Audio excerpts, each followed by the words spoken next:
The only thing alive in Turkey at 10 in the morning are the street cats. The streets are dead. There's no one awake. Everyone's still in bed. Whereas in Australia, you go to a cafe at 8 in the morning and you struggle to find a car park. Everyone's already awake and out. And that is because here, everyone stays out so late. Here, you can go to a cafe at 2 in the morning. You'll see little kids running around, parents having coffee, having tea, having cake, everything. It's actually so insane to see. Well, we're up, we're ready to have some breakfast. So we went and had some Turkish breakfast, right? So we started off having soup with the lemon juice. It's lentil soup. And listen, when I'm in Turkey, I have like 4 or 5 of these a day. They're just so good. And Turkish breakfast is a huge variety of food. For example, look, this is simit, which is like a sesame bread, and you dip it into the Nutella. Oh, it's just so yummy. And listen, it's our first day in Turkey, which means we're super jet lagged still. It's like 3 in the morning back home.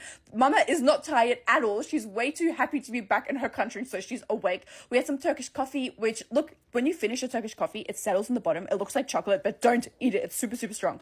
Then we kept walking, and listen, Mama's the type to get tricked by a mannequin. So she saw a mannequin wearing this outfit and needed it so bad. So she got that. We also got some Turkish jerseys to rep our country during the soccer.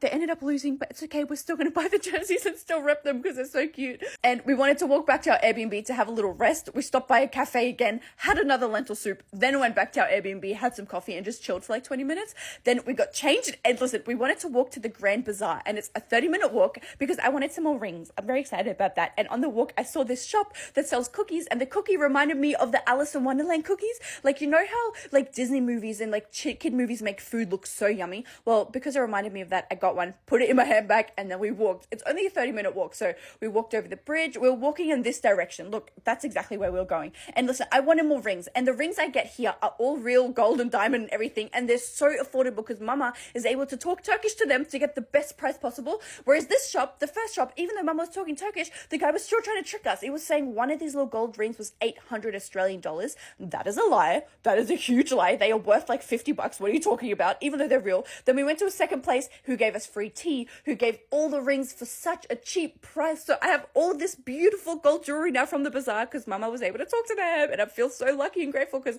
I love my rings. I get excited to put them on every morning. Then we went to this place to eat, and listen, it looks boring. You wouldn't usually eat here at all, but this is the type of place that sells the best food. Like, look at that. Trust me, you go inside, it's tiny, there's barely any room, but it's gonna taste like a Turkish mama made it. I'm not kidding. And you might be looking at me saying, Anna, that's literally chicken and rice, but it's so much more than that because they make the chicken with the chicken broth and it's so oily and buttery. Oh, it was a perfect meal, perfect dinner. And we had more soup as well, of course.